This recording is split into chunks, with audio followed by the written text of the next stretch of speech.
Welcome to The Horror Obsessed with your host, Blythe Slaughter. Today we're going to talk about Pumpkinhead because you voted for it. So I went ahead and watched my version.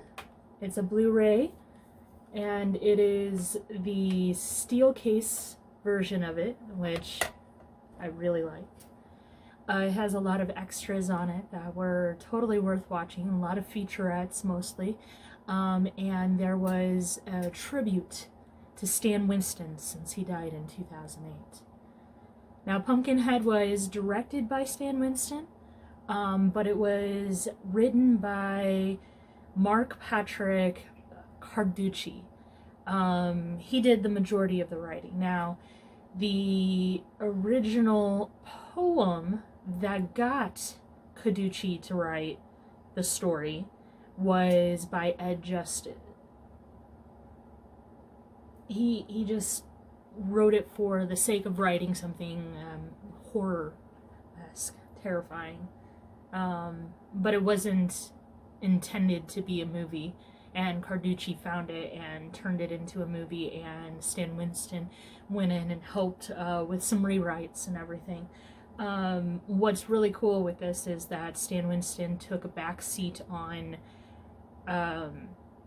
the special effects because he wanted to see what his team could do for him.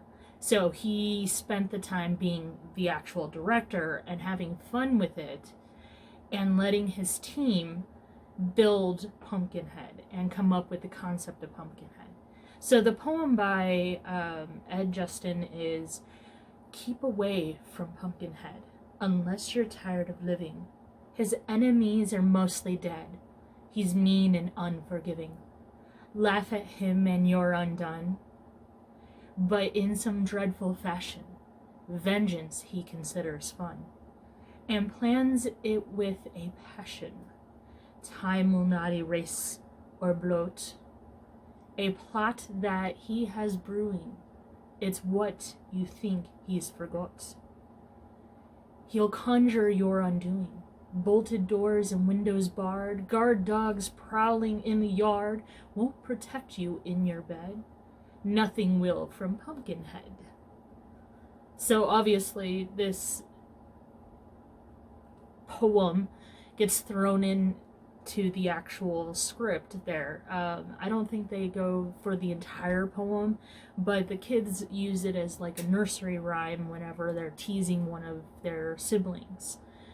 And it's meant to scare the little boy, and at one point it starts scaring the older folks that are in the film.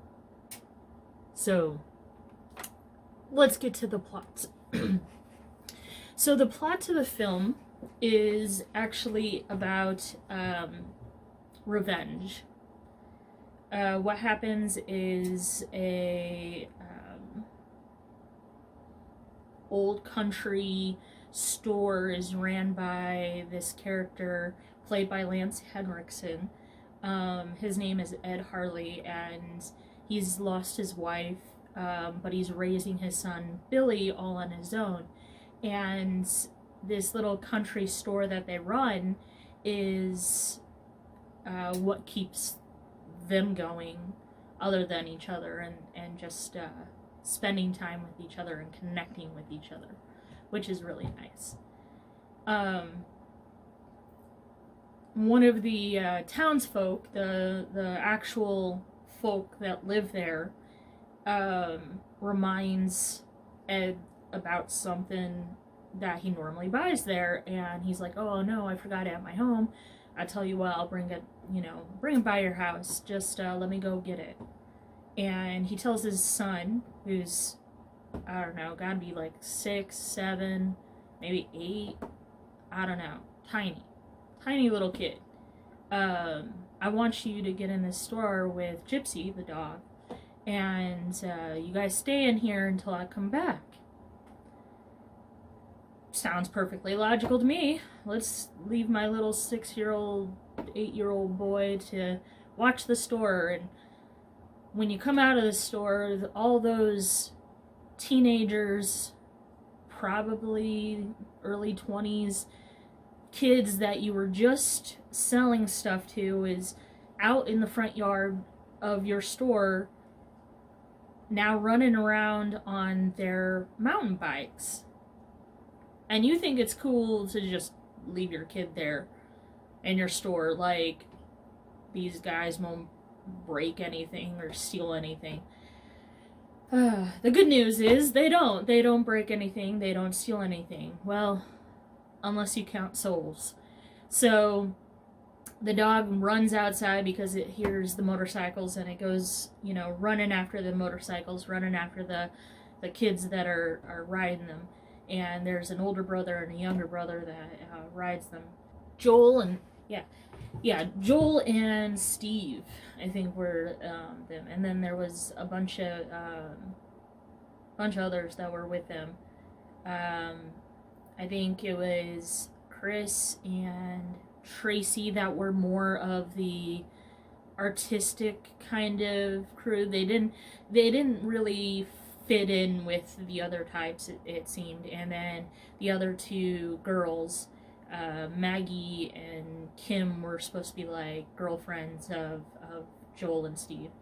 And Joel and Steve are on the motorcycles, Joel being the older brother, and they're like mountain motorcycles, or dirt bikes. That's what I was trying to say, dirt bikes. And so with the dirt bikes, they're hitting every dune. There's all kinds of surroundings around this store that is like perfect for mountain bikes. So they're having a fun time. The dog runs after them, and of course Billy's concerned because he loves Gypsy and he's already lost his mom. He doesn't want to lose Gypsy because he has that attachment. And when he goes running after, Steve barely misses him, and then Joel hits him right on. And when he hits him, that's what I mean by stealing his soul, because he's not doing well. When he got hit, it was not good for the kid. Definitely was not good for the kid. Poor Billy. Joel freaked out, threw his bike on the truck, threw his brother's bike on the truck. Not sure why he even cared about that. Or maybe he didn't. It looked like he did. And then later, Steve rides his bike to the cabin, so it might have been a continuity error there. But basically what happens is Joel takes off with his girlfriend first to the cabin because he's like, I hit a kid before and I was drunk. I'm on probation now and I just did it again and I'm drunk. I am so gonna get, fried for this. I'm gonna be fried for this. So he runs off with the truck and his bike. And then, luckily they have another car, so the others, including Tracy, the one that actually tried to connect with, the folk from that town, the people, she's a photographer too, so she, uses the lens to kind of connect to these children. So you can tell that she's a caring and loving individual. She goes with her, I don't know, boyfriend? Maybe it's a boyfriend? I don't know. They don't really say, but Chris, Kim, actually I think Kim is Joel's, Kim is Joel's boyfriend, or girlfriend, and Maggie is Steve's, if I remember correctly. Because Maggie is a real religious type, so when she sees Joel hit that kid, she kind of goes comatose, like freaked out beyond belief, cannot think straight whatsoever. And what's amazing about that is, her reaction is kind of very realistic for someone who maybe grew up not seeing anything like that. And then when they get to the cabin. They're going to the cabin specifically to call an ambulance or something, to try to help the boy. By that time, Ed gets back, and he sees the boy. He picks up the boy, and he basically gives this death stare to Steve. So Steve takes it as, okay, I'll go home. I'll go to the cabin or whatever the case is. I guess we're done here. But he thinks the kid is still alive. He thinks that the kid is getting the help that he needs.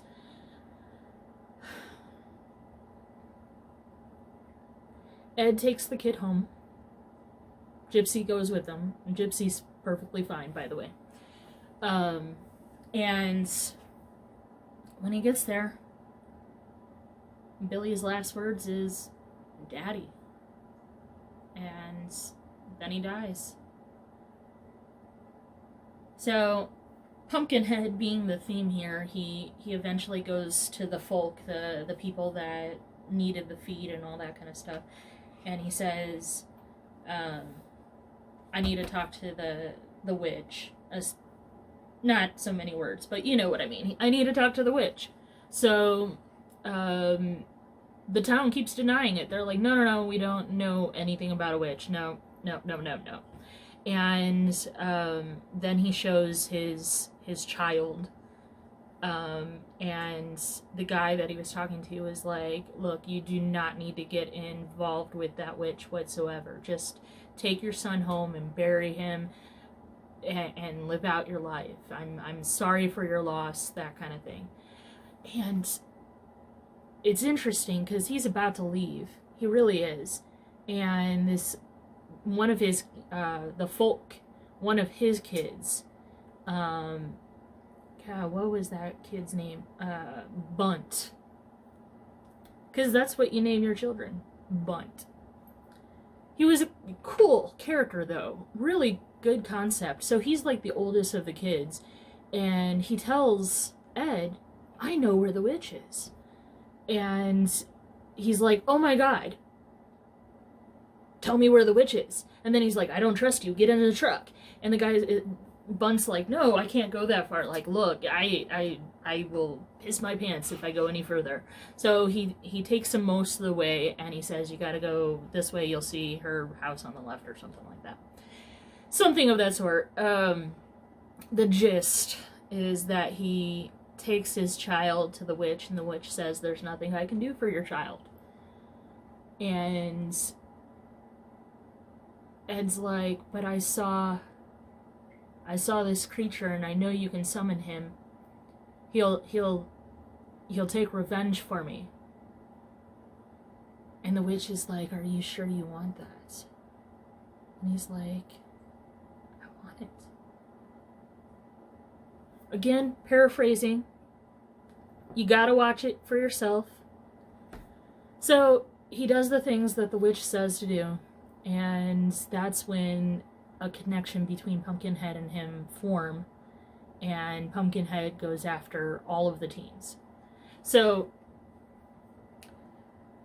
my assumption here, and this is what I'm getting at, my assumption is that Pumpkinhead must be under the same brainwaves as Ed, because if it was pure revenge, Pumpkinhead would have gone after Joel and nobody else.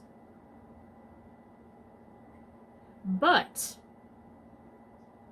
the first person to die is Steve, the only person that Ed saw with his child seconds before his death. So Steve is the first to die. Sorry, spoilers, I know. Great news, most of them die. It's a horror film. What'd you expect? They live happily ever after? I don't think so. So, I don't know which order they die in. I may have, other than Steve dying first, I couldn't tell you how the others die. What I can tell you is that Bunt, Chris, and Tracy are the last ones standing. Bunt, for some reason, left his home and left the safety of his home to go help these people. And that is just astounding. I mean, he goes up against a demon to help strangers. At the very, very beginning of the movie, the very beginning, like way before everything, they show you a snippet of when Ed is a child. And Ed looks out his window and he sees Pumpkinhead kill someone. So that's why he believes Pumpkinhead exists. His dad refused to help that guy, refused to let him into the home to protect him. So Ed is under the impression that there's no help for these kids. And when he realizes not only that he feels the pain that Pumpkinhead puts into the deaths of these children, that not all of them should die, he goes up against Pumpkinhead himself.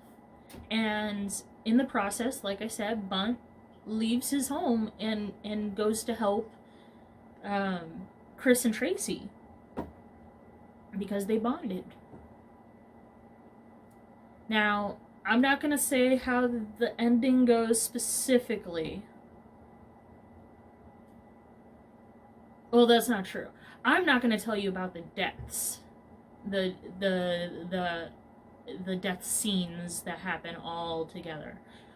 What I will tell you is that the very, very end, the witch picks up a new body and that new body becomes Pumpkinhead because Pumpkinhead was destroyed.